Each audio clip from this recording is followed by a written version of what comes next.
Welcome to Krishika. It's me Krishika. இன்றைக்கி நம்ம கருவாடு தொக்கு பார்க்க போகிறோம். கருவாடு தொக்கு எல்லாருக்கும் ரொம்ப பிடிக்கும். மோஸ்ட்லி ரசம், சாம்பார் கொஞ்சம் சாப்பிடுவாங்க. இன்றைக்கி வந்து 2 வெங்காயம், கடுகு, கருவேப்பிலை, பூண்டு போட்டு நல்லா வதக்கிக்கிட்டு 3 தக்காளி எடுத்துருக்கேன். தக்காளியை நல்லா கட் பண்ணி பிளெண்ட் பண்ணிக்கலாம். நல்லா அரைச்சிக்கிட்டு அதில் பேஸ்ட்டாக தான் ஊற்ற போகிறோம். இப்போ நம்ம அரைச்சிக்கலாம். மோஸ்ட் ப்ராபப்ளி நிறைய பேருக்கு பிடிக்காது. 50% பிடிக்கும், 50% கருவாடு பிடிக்காது. நெத்திலி கருவாடை நிறைய பேருக்கு பிடிக்கும். ஸோ அதை நெத்திலி கருவாடை தான் பண்ணுறோம். அரைச்சி அதுக்கு ஊற்றிக்கலாம். அந்த வதக்கினதில் தக்காளி பேஸ்ட்டை ஊற்றிட்டு நல்லா கிளறி விட்டுட்டு கொஞ்ச நேரம் அதை சுண்டி வர வரையும் நம்ம வெயிட் பண்ணணும். அடுத்தது வந்து நம்ம மிளகாத்தூள், மஞ்சள், அப்புறம் காஷ்மீர் ரெட் சில்லி கொஞ்சம் கலர் நல்லா டார்க்காக இருக்கிறதுக்காக நான் ஆட் பண்ணியிருக்கேன்.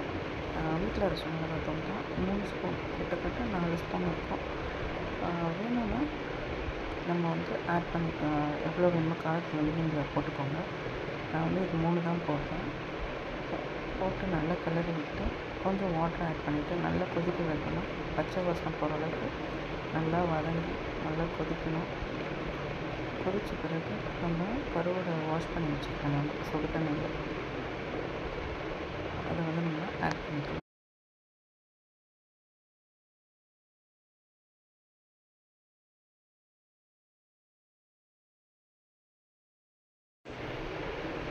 நல்லா கொதிச்சிருச்சு.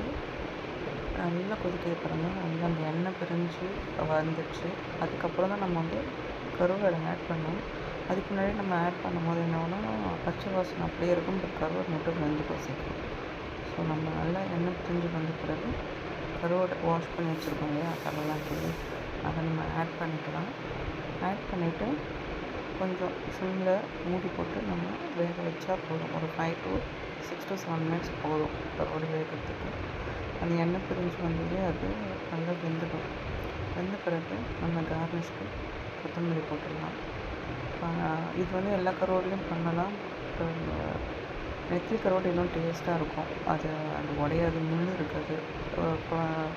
கிட்ஸ் கூட சாப்பிட்லாம். ஸோ அதனால நெத்திலி கருவாடு போட்டுருக்கேன். பார்த்திங்கன்னா எண்ணெய் பிரிஞ்சு அப்படியே நல்லா திக்காக கிரேவியாக வந்துடுச்சு. அதுக்கப்புறம் கார்னிஷ் பண்ணி நம்ம ஆஃப் பண்ணிடலாம்.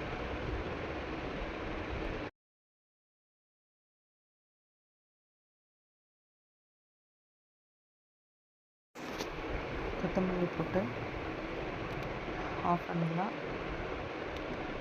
அதுக்கப்புறம் சுட சுட சாதம், கருவாடு தொக்கு நல்லா போட்டு பிசைஞ்சு சாப்பிட்டிங்கன்னா செம்ம டேஸ்ட்டாக இருக்கும்.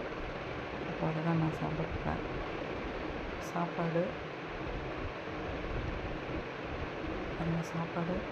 கருவாடு தொக்கு பிசைஞ்சு சாப்பிட்டிங்கன்னா கருவாடு லவ்வர் சொல்கிறேன், அமிர்தமாட்டம் இருக்கும். டேஸ்ட் பண்ணி பாருங்கள். லைக் பண்ணுங்கள், ஷேர் பண்ணுங்கள், சப்ஸ்கிரைப் பண்ணுங்கள். தேங்க்யூ.